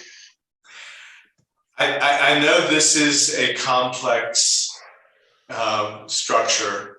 What we are trying to do is meet all the conditions to honor the status that the board gave it at the last meeting. To that end, we have also tried to make it a structure that steps down from one side to the other to keep sunlight in the neighbor's yard. This currently is a 2-unit house. There's a lower apartment and an upper apartment. The owners are wanting to take this and turn this into a single family home again to make it fit into the neighborhood that it's in and not be a rental anymore. So because of the slope of the site, we have both the historic entry and we have a lower level entry. The lower level is hidden from the street and cannot be seen by anybody passing by. The upper level addition is tucked mainly behind the historic facade and held away by 10 feet by a courtyard in between the existing house and the new addition. The only connection being as you're looking at that north elevation now, that upper window to the left of the non-historic addition is where the addition would intersect with the existing house. So first of all, it is all one house. It is not multiple houses. The question was asked about the window on the east facade on the lower level, and that is being preserved and will continue to be a window. So that will continue to be there. The blue roof is just on the addition, not on any other portion. And I will point out that there is nobody around who can look down on that roof. It is all invisible from the street and everything else that's going on. So that roof is not visible. If we can go to the plan, Angela, let me talk about that a little bit. Okay, passed it, you passed it. You can see my scrolling. Keep going. Okay, all right, now, all right, stop. Now go to 73. Okay, so the addition is set back from the east facade approximately 12 feet. From the west, I'm sorry, from the east facade, the addition is set back 10 feet. From the west facade, it is set back 12 feet. So that is just a new living room that is being put in as an addition to the house. And that is what's there, with a stair then that goes down to the lower level. So if we can go to slide 74, Angela. On the lower level, we come down the stairs and there are a couple bedrooms that are being added down there. The west bedroom, that's the lower one on the plan here, pulled away from the historic building by 10 feet, so that we created an areaway there to keep that separation between the historic building and the new addition. So this is the proposed house now.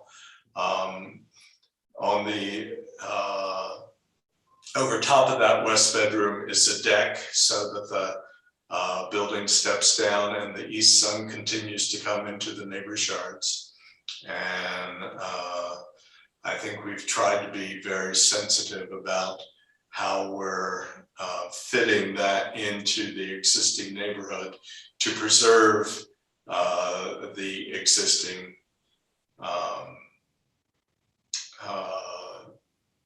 sense of the neighborhood. There, from the front, there's only a couple feet of the living room back behind that you can see from the street, and the rest of the addition is not visible.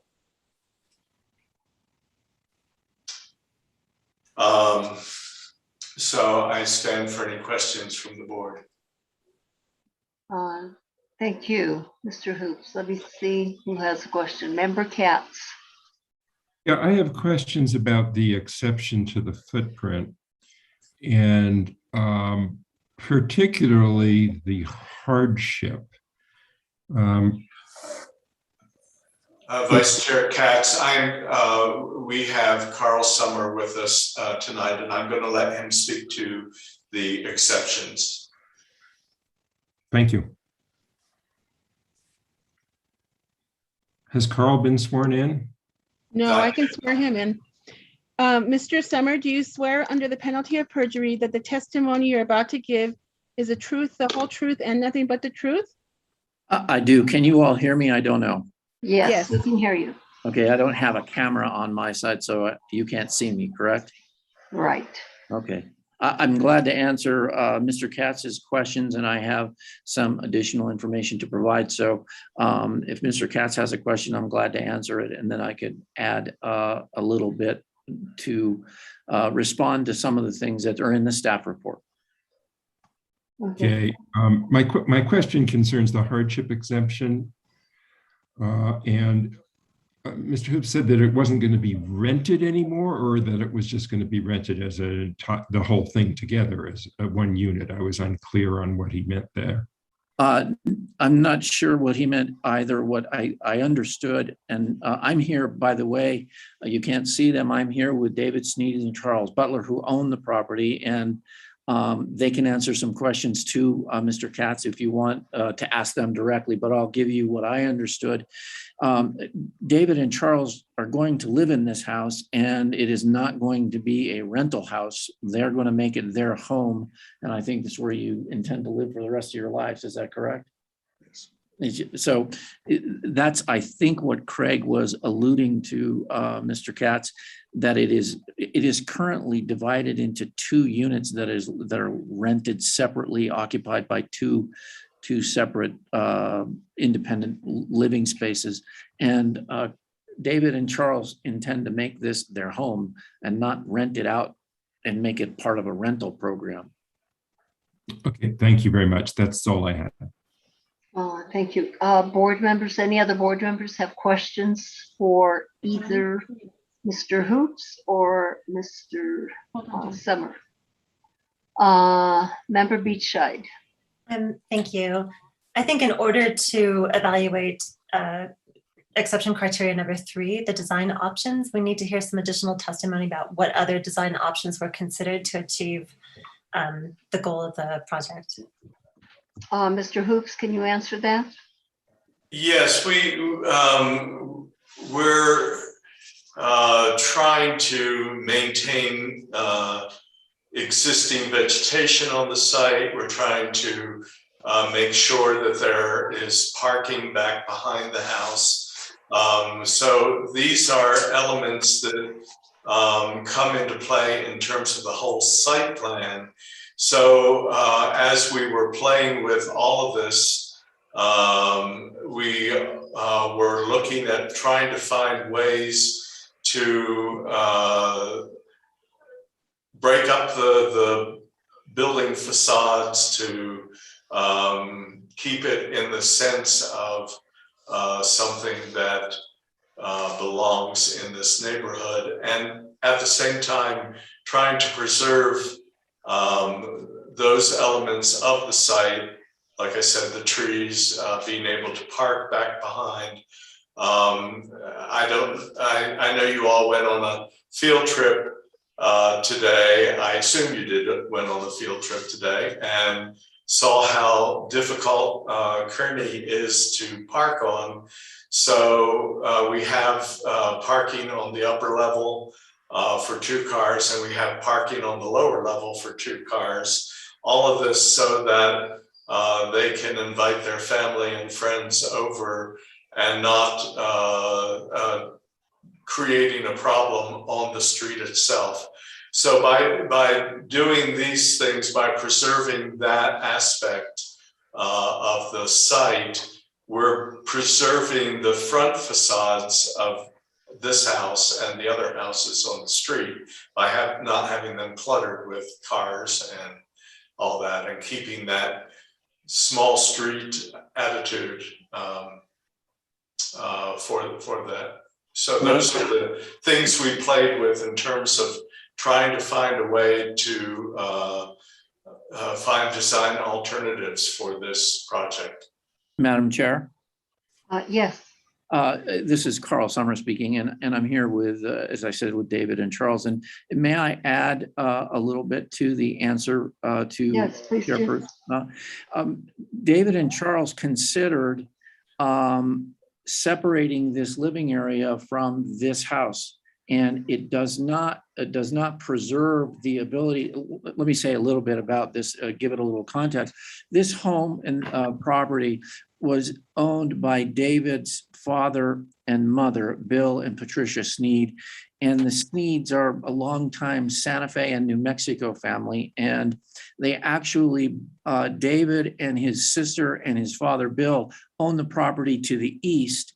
And the properties, part of the family use of the properties entails being able to utilize the getting to and from both those houses in the rear.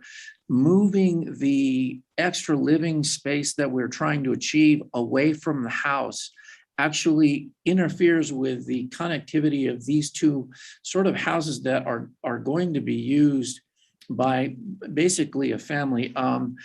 David's family goes way back in Santa Fe. His grandfather was Leo Pick, who I think owned the legal tender, which some of you will remember all those years ago. And the Pick family name is the same family as Sam Pick. Leo was his uncle. This is part of a family. These 2 properties are longtime family properties, and preserving that back rear entrance and the parking is a design. We talked about moving the living space out. It does not allow us to preserve that back area. Is that correct, David? That's correct. And I don't know if you want David sworn, or Charles sworn. They could answer questions directly to go directly to what committee member Beachside asked if she had personal questions to them about their other alternatives. They did look at alternatives, and this best preserves the ability to utilize that area and the connectivity between the 2 properties. Thank you. Member Beachside, was your question answered satisfactorily? Yeah, no, that helps. And I wonder, was a smaller addition considered at any point? Mr. Hoops, was a smaller addition considered? So there are certain programmatic needs for this house. First of all, a decent sized master bedroom, a bedroom for David's daughter, a study for both of the owners of the house because they work from home, and a guest bedroom. So that was the program for the house, and I think if you look at things on the plan, you'll see, for example, the closets are very minimal. The bathrooms are very tight. This is not an expensive luxury Las Campanas house. With the program that we had, we tried to make the house as tight as we possibly could within the envelope that's there. Do you have anything further, Member Beachside? I don't. Thank you for the responses. Mr. Hoops, I have a question for you. Yes, ma'am. Would you kindly describe the public visibility there from Kearney of the addition and the impact that it will have or perhaps not have on the historic part of the historic house? Well, as I stated, the living room addition, which is on the main level, the street level of this house, is set back 10 feet behind the existing house. While it peaks out on the east side a couple feet past the east facade, you're going to see a very small piece of that living room that's there. So my feeling is that there is no impact on the historic structure, because anybody who sees this will see that it's pulled away from the house and not pulled up immediately to that. Angela, if you can go to slide 73 again. Or if you can go to our elevations that show the Kearney Street facade.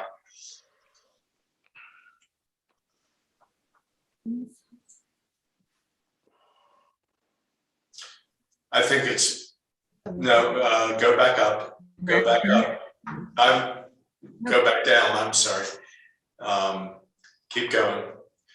Okay, right.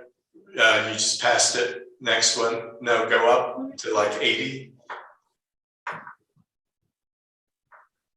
Slide 75. 75. 77 then. Okay, so what you're seeing, aside from what I'll call the gateway, is to the right of the historic building, there is a small addition that you see beyond, but it's not connected to the house. It's away from the house, separated by a 10-foot courtyard back there, so that it doesn't read as part of the historic house at all. Thank you, Mr. Hoops.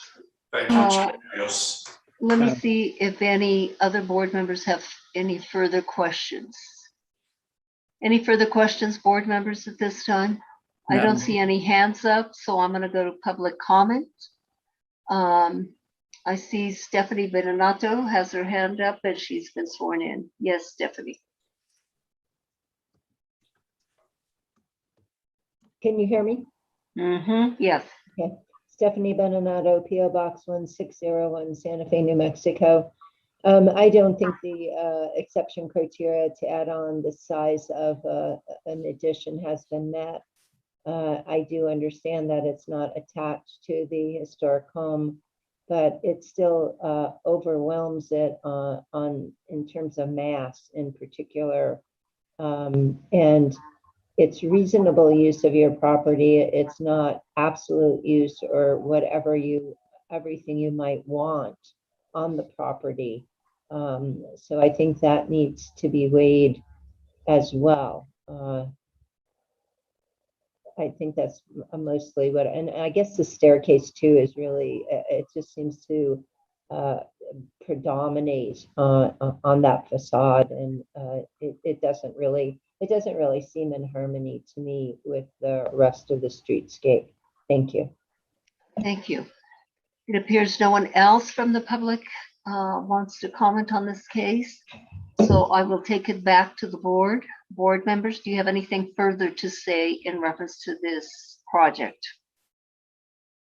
Any questions or comments? Member Guida.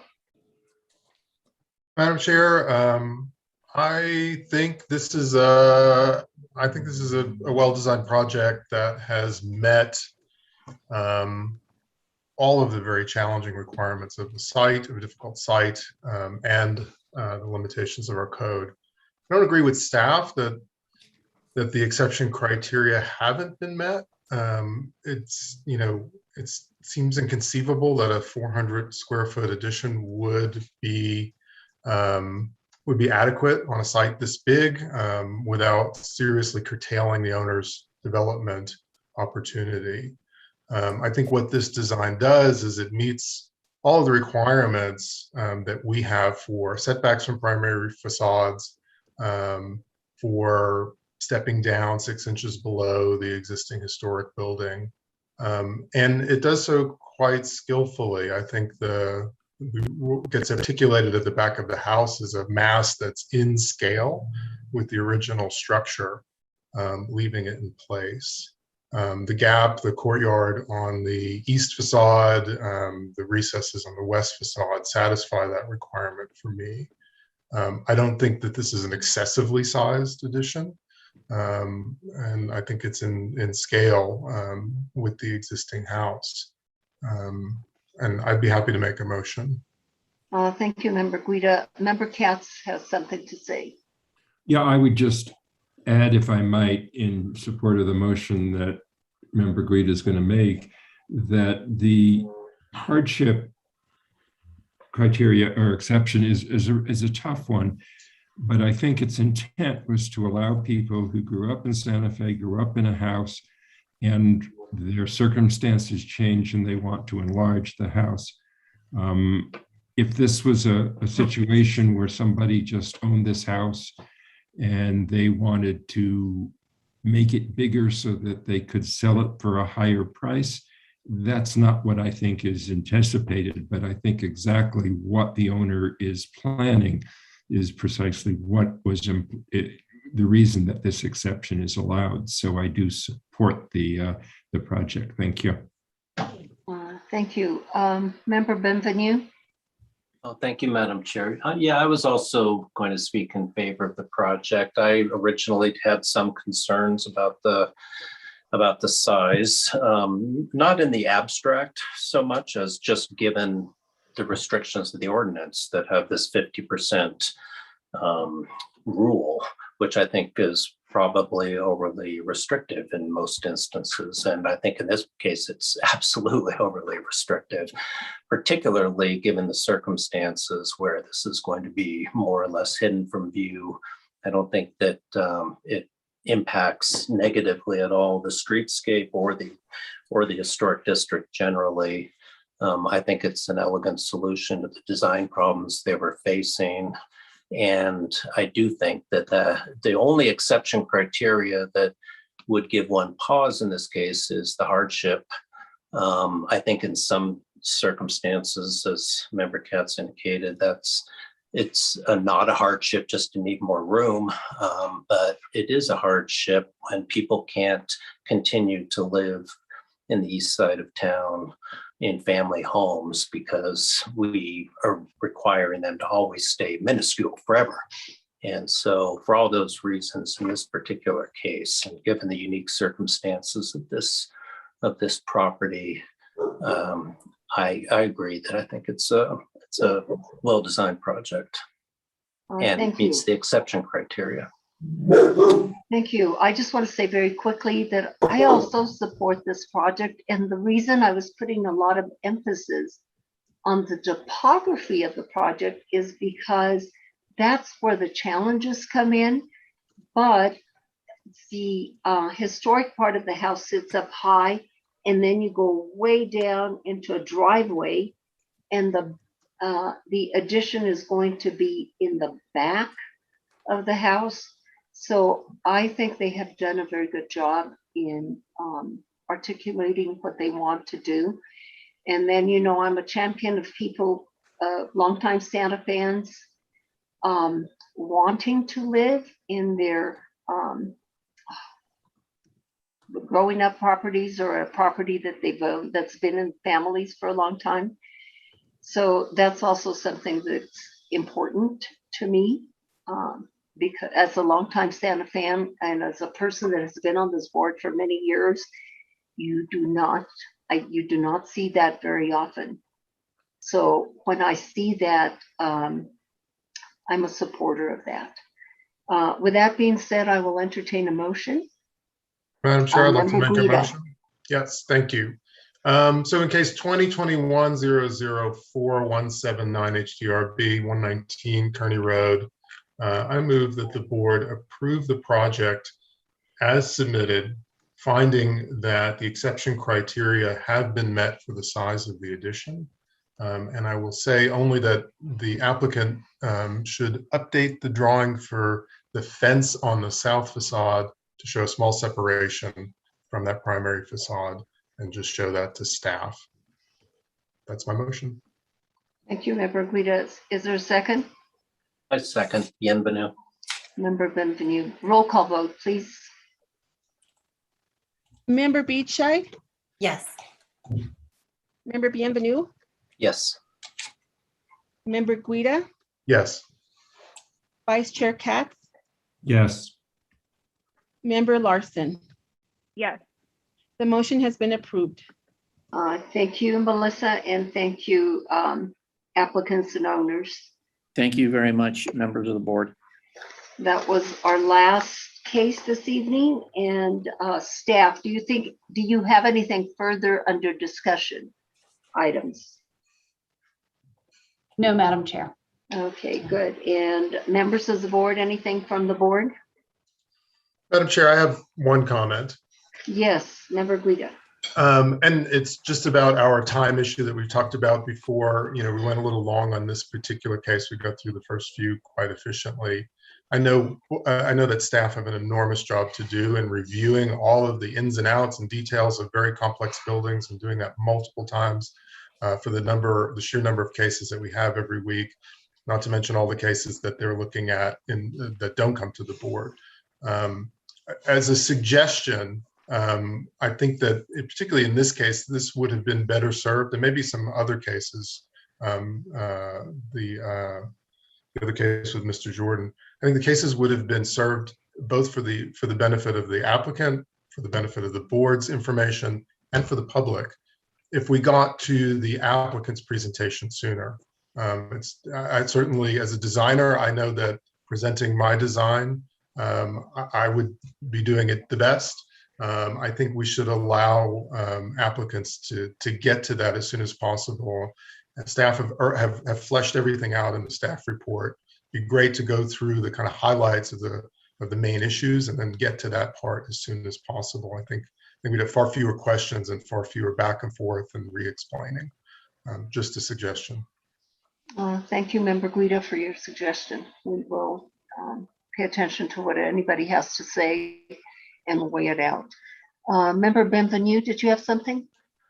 Thank you, Madam Chair. I just wanted to follow up on that discussion about the windows and the corners of the facade. I just didn't get my hand up in time, but I don't think it makes any difference to the outcome of that case we decided, but I think that the discussion indicated that corner was being interpreted as the external corners of an elevation, if I understood what the point of view of staff was.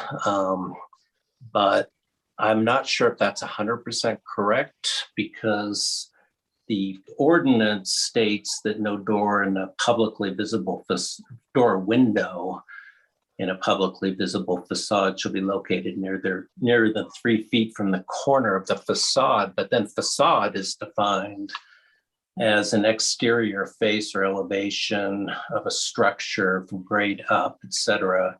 And then it says an individual facade is defined as including at least an 8-foot width that is offset from an adjacent plane by at least 4 feet.